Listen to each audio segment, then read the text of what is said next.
Hey guys, Lizardlea here for Cat's Night Out Day 2. So I still have this one in the frame, and I'm going to leave it in the frame. And I'm going to do the stitching around it while it's on here, and it's easier to do. I don't know why they tell you to cut and then do that stitching, but like that does not agree with me or my wrist. Also, I broke my thumbnail earlier and it bled a little, so it broke very far back. So I'm sorry for how gross my thumb is going to look in this video, but whatever. I think I'm going to do this the same way I just did Full Moon Silhouette. I wasn't really, like, ecstatic about it, but turned out okay, so I think I can do it the same way, and they're both gonna go to the same family, so they'll look okay next to one another. It'll be good.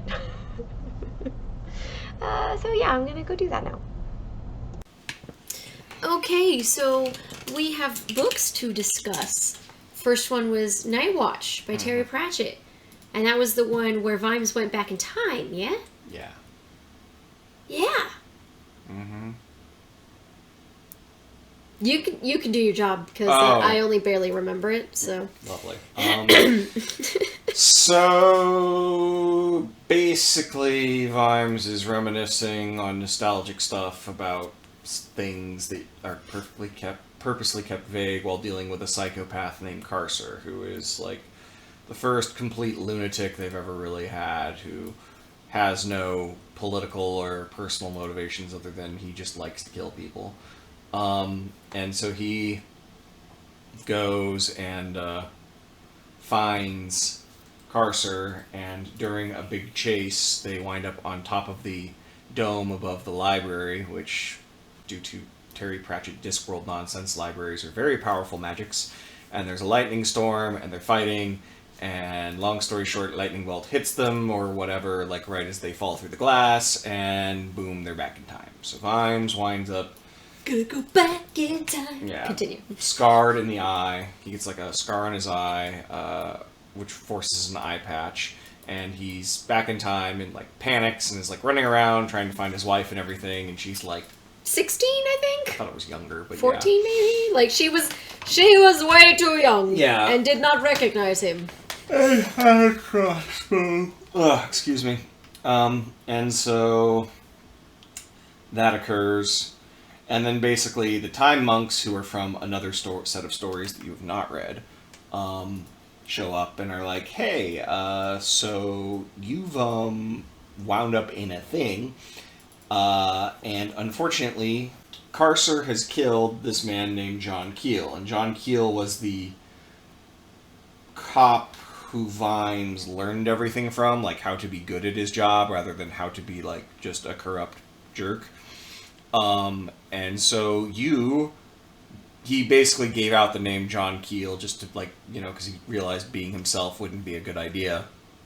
And that's when they were like, we know you're not him, because he's dead. Yeah, so he's supposed to go and, basically fill the role that Keel filled and teach himself everything he knew. And he's like, well, I know that didn't happen. And the guy's like, yep, it didn't happen, but it's happening now. Yep. So you can do it, or you cannot, because we can only keep this going for so long, and it's going to pick one way or the other, and you need to decide what way you want. So it's all about Vimes reliving some of the worst days of the city's life back during this, like, really bad time where they had Lord Winder, I think was his name.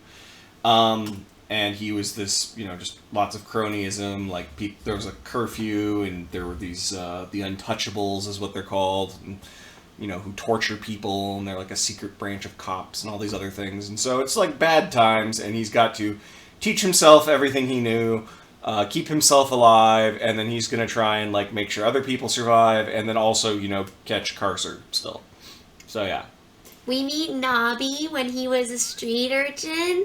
And Vimes is just like, okay, and, you know, grabs him by the scruff, essentially, and he goes to, not a soup kitchen, but, like, a bar-type area, and he's like, all right, how much for a meal? All right, here's enough for 10 days or whatever. Nobby, you can come in here and have a meal whenever you freaking want. And you're gonna give it to him, and you're gonna work for me. And I was like, yeah, Nobby! Made me very happy. Because I wanted to know his origin story with joining the Watch, and it was so precious. Yep. So you get to see a lot of the characters when they were younger, and it's... So I really like Night Watch. I know you didn't care for it too much because you were having trouble with voices. And it I mean, it was one of the ones I enjoyed more, though. Yeah. Because not only do you get to see, like, various characters when they were younger, like, obviously Carrot's not there, but you get to see Vimes, Nobby, and Reg Shu, and a couple of, and Vetinari, all when they were younger, which is fun. But it also has some very good, as always, like, observations on, like, political science and things like that, on just kind of how these things work, and how revolutions don't often do what you want them to, and blah, blah, blah, blah, blah, and it's, I think, very, very good writing. So, of the, I'm so tired today. I'd just like to point out, I'm not the only one that does this. You know, comes on here to narrate and then yawns the whole time. But no, all the, stuff that's going on, you know, it manages to keep it moving pretty well. And, again, it doesn't really poke fun at, but it shows the whole problem of, like, how people want change, but it's hard to affect that change because the people who you, like, oh, well, this one will help us, and then they get in, and no, they don't. And that, I think, is a good observation and well written and well done. And then there's also just all the fun of, like, Vimes trying to change the timeline and save people and do things differently. And he does a pretty good job of, like, it's a time travel story, you know, so, like, normally those always come in with paradoxes and weirdness, but within the scope of the book and the world, it works, I think, really, really well how they handle it. And, you know, I thought it was incredibly well done. So, I don't know, it's a favorite of mine. I think I like Thud better, but Night Watch is probably number 2. Because they're just both, like, really well written. I really liked the clay one. Feet of Clay. Yeah, I really liked that one. I don't know, like, my main issue with Terry Pratchett is just, like, there are times when I know I'm supposed to laugh, but I don't find it funny. And, like, I know it's supposed to be funny because you laugh, and then there are other times when I know I'm supposed to laugh because I'm like, I get it, but I don't find it funny. But British humor is not my kind of humor. Well, I mean, some of it is stuff I've quoted for years and you've laughed at, and I think part of the problem is the reading of the... It's so horrible. Yeah, the audiobooks, unfortunately... Well... I don't think the guy's good at it. Like, he's not good at it for me. Maybe he is for other people, but he is not effective for me. It's a very British take on it with, like, everything being super understated. I'm not saying he should be, like, whacking it off the walls, but... It doesn't help that he struggles with some of the voices, differentiating them. So since I know the books practically by heart, it's very easy for me to understand who's talking. It's a struggle for you, though.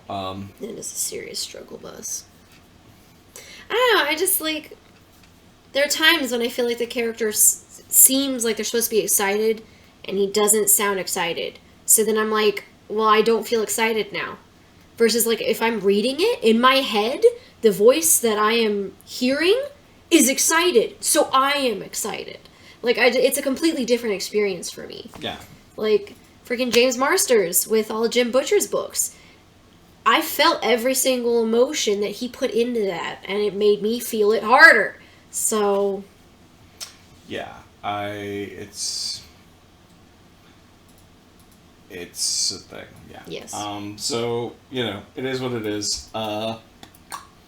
I really like Vetinari in this one because you can sort of see his little route to power, and he's also the assassin who, air quotes, kills the current... Is he a patrician? Yeah, I think he's the current patrician, Winder, by, you know, basically scaring him to death. Which is all clever. And there's some fun stuff in there with, like, camouflage. That was good. Yeah. Like, the Assassin's Guild thinks that wearing all black is the best kind of camouflage ever. And Well, then already, like, read a book, and he's like, yeah, no, you mix in green and browns, and you blend in better, and... To be somewhat fair, the point is not that they think it's the best ever. They just know it's the most stylish. Like, it's always been about style over substance with them, and that is kind of the running joke. And so, yeah, it's all about how they decide to, I guess, just, like, you know, like, how he decides to, like, be pragmatic. Like, there's a lot of, like, it says here you never showed up to your, what was it, your camouflage 101. Well, yes, you never saw me, you know, like, I thought that was the point. So, just fun stuff like that, plus the whole, like, his quasi-Machiavellian aunt who's, like, helping, you know, raise him and whatnot, is also, like, somewhat embarrassing, because she's got a cat, but it's not, like, you know, the fancy, long, white-haired cat of, like, you know, Blofeld from the Bond series. It's like a street tabby with bouts of flatulence and whatnot, and he's just like, you're almost there, aunt, but... I was gonna say Austin Powers. Yeah. Okay, well, close He enough. started out as a big, fluffy white cat, and then he became a hairless thing, and then it was like, oh my gosh, yeah, that was another thing they took from James Bond, okay. Yeah. Yeah, the whole movie's just James Bond references, who knew? But funny. Yeah. So, and it's just, it's interesting to watch how he kind of changes throughout that. And it's a lot of good stuff. Carcer's a really compelling villain, as is Find the Swing. That's the leader of the Untouchables, Swing. The weird guy with the calipers and the rollers who spoke in weird meter. It annoyed you every time he talked. Oh, well, then I wouldn't find him compelling. I'd find him annoying. Yes, well. Either way, he's an interesting sort of, again, observation on, like, how these things can happen and how they work. We're just like, oh, it turns out you think that, you know, if you look for criminals, you'll find criminals, especially if you give them quotas, you know, like, they'll always have someone they can find, and, like, that's what they did, is, you know, smash people's fingers with hammers and things like that. So, you know, all sorts of fun stuff. It's probably the most serious of any of his books, especially given how it ends, because the whole idea is that they put up these barricades and try to, like, cordon off a portion of the city and just keep everyone safe, and then it kind of gets out of hand, because certain things have to happen in history, is kind of the argument. And they wind up with, I forget exactly how it goes down, but basically with quite a few characters dying horribly. There's the guy who catches, like, a grapnel in the neck, and like a grappling hook. And then there's a few others who have, like, horrible, not horrible stuff, but, like, you know, they get killed. And so it's rough. And then that's kind of what it's about, is just the whole, like, you know, respecting them and their memory and blah, blah, blah, blah, blah. And giving back Treacle Mine Road, which is interesting because that's the one that he was in the very first book, Guards. I'm just gonna nod and pretend I remember, because I absolutely do not. Well, the point being that in Guards, a dragon torches the watch house. And so because a dragon torched the watch house, they get another watch house, and eventually they start expanding more and more and more because, you know, they're actually useful now. But that's what Vetinari does to honor them, you know, is basically say, hey, we'll restore the old watch house that, you know, was the one you started in and all that got torched by a dragon. He's like, well, it got torched by a dragon and dwarves lived there. He's like, well, I can give them a pile of money and that'll fix all of it. So, yeah. And then they catch Carcer and, you know, they're gonna... Oh, and he's always got another knife. Yes, he always has another knife. But of course... I really like that, because I was like, oh man, Vimes, kill him, kill him, kill him! And then he does it, and I was like, no! And then Veterinary is, like, right behind him, and he's like... Yep, you did the right thing. We're gonna, you know, he's gonna get tried and then he'll be killed. Yeah. And I was like, okay, fine, you did the right thing, Sam. He's gonna die anyways. Well, that was the whole point, is the whole He believes in the justice system, yeah. Well, yeah, that not just that, but like the difference between like having a trial versus just cold-blooded killing somebody on the street. So that's the whole idea. Like, that's why he worked so perfectly in Thud. Yeah, exactly. Like... Well, that's pretty much always the point of Vimes, is to just, like in Thud, I really like Jingo, because, he's kind of seeing the alternative policeman, like... which was Jingo? 71 Hour Ahmed, where the war... Yeah, he went to the other place. Okay, Yeah. And so, because I thought that was a really interesting parallel with, like, it must be real nice to live in a city where there's actually trials and stuff, and Vetinari is a tyrant, like, he calls himself a tyrant, but he is a, air quotes, benevolent tyrant up to a point, or maybe a pragmatic tyrant might be a better term. But at least, believes in justice up to a point. There's some more details on that in the books. But, 71 Hour Ahmed lives in a, area where, well, turns out my leader, did horrible things, and I can't hold him accountable. So, sucks to be me. Guess I gotta go, and that's just how it is. And yeah, there are no trials. I chase people down, prove that they were guilty, get witnesses, and then cut their head off in the middle of the desert, because... that's how it works when you have, like, thousands of miles of desert to police and, like, no real, like, a million different little tribes and yada, yada, yada. So, that's, I think, the majority of it. How much time do we have? Like, 4 minutes. 4 minutes. Yeah, I was like, that's probably not enough to talk about Thud. No, it's not. I think you like Thud a lot better, so... I liked Nightwatch. No, I know. But yeah, I think Thud was ultimately my favorite book. Again, like, if they ever redo these with, like, a different voice actor doing the reading or something, I will listen to the ones I have not listened to yet. At the very least. If I'm gonna re-listen to any books, it's gonna be the Dresden Files. Yeah. But I think you would enjoy a lot of these a lot more if you weren't somewhat confused by, like, who's talking or what jokes they're making. Oh, is there a flood warning? Flash flood warning! Yay. We've been getting a lot of those, you guys. It's been, like, almost 4 straight nights of storms, which is unusual.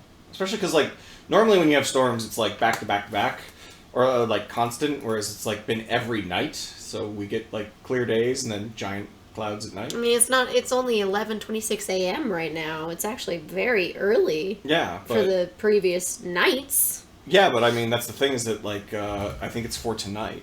That's what they did the other day, is I got my alert during the middle of the day, and then, like, it wasn't until late until the sun had gone down when, like, of course, everything exploded.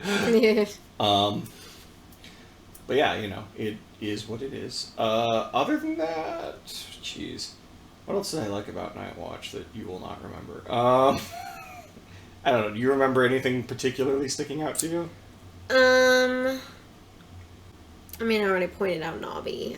I love Nobby. He's great. Mm-hmm. What else do I remember? Lutze is fun, but you... What did you just say? He's the time monk. There's Q as well, the Q time monk. The time monk who's telling Vimes, hey, here's how it's gonna go down, you need to pretend to be yourself, blah, blah, blah, blah, blah. Yeah, I vaguely remember them. They weren't that memorable for me, ultimately. Yeah, that's because you haven't read the others. Well, you'd like their arc, I think, is the short version. Lutze is fun, because he's kind of making fun of the whole Bond environment. Like, he's a James Bond who doesn't want to be James Bond, is kind of the idea. Or is James Bond by not being James Bond. He gets all the difficult missions with all the craziness. But rather than, seducing a woman and shooting everybody, he's like, yeah, what if I just, like, was, rational about this? And, it's fun. But, yeah. What are you looking up? I'm Googling the summary of the book. Oh. Because I literally, this is what happens when we take, like, a month and a half to do these reviews. It's been so long since I've read that book. I barely remember it. We took, like, 2 weeks to do the Pride and Prejudice review, and I nailed it. So. No, you didn't. Yeah, I got it perfectly. I gave you so many reminders, and you still did it completely out of order. No, I got it perfectly. That's exactly how it went down. Let's see, he goes back to his normal time. His son is born with the help of Dr. Mossy Lawn. Oh, yeah, that's the big ending. I forgot about that, where Dr. Lawn, who he met in the past because he's like needed a place to stay. Wasn't he like a horse doctor or something? Yes. Okay. Because like that was they always make fun of the doctors in Ankh-Morpork, which is fun because they're like they're basically butchers, especially back then. And Lon actually changes that in universe. So he goes to a horse doctor because he's like, a horse doctor can't say, oh, we're so sorry, we tried everything, they're dead, pay us $1,000. They had, like, people need results from horse doctors because they're worth a lot more money than, like, people. So that's his logic. And so he goes to Dr. Lon, and Dr. Lon's a big part of the whole revolution thing, trying to help keep people alive and whatnot. And, like, oh, there's a man with a bunch of nails in his feet, and this one's got a dart in the back of his head. Did you kill him? No. Well, you can't be everywhere at once. So yes, he goes to Dr. Lon in the future because Dr. Lon had been helping the seamstresses, which is the basically the prostitutes union, because most normal doctors wouldn't. And so he knows about, like, birthing and all this stuff, which is, frowned upon because, oh, no, it's only women who should be in the room, blah, blah, blah, blah, blah. And then when Sybil's giving birth to their son, they have some trouble, and so it's unclear, but he goes and he gets Dr. Lon, and he's like, you look like John Keel. He's like, yeah, we'll talk about that later. And basically... he saves the baby, and so Vimes goes and makes Dr. Lon a very wealthy man, and then also gives him his own hospital, which becomes sort of the start of better medicine in the city through other books, which you may or may not eventually read. Correct. They're good, though. And I believe you. And we'll leave it there. And that is the end of Cat's Night Out Day 2. I got an hour and 36 minutes of footage. So, took less time, because I knew what I was doing this time around. Oh, yeah. And it also is slightly smaller. Not a ton, but, I mean, yeah, you can tell. I like them, though. I think they're cute. I'm happy with how they came out. So, there, you can see the edges. It does not want to focus on them. It wants to focus on me. Oh. Whatever. The edges aren't great, but I mean, I did not understand the directions at all. The way he explained it, didn't get it. Googled it, still didn't get it. So I just did it my own way. Do you have anything you would like to contribute, handsome man? No. Just no. That is a contribution. How dare you? No, it's not. It's not a contribution at all. Absolutely. Like, subscribe, share, comment. Oh, that jazz. And I'll see you guys next video. One day, handsome man. One day.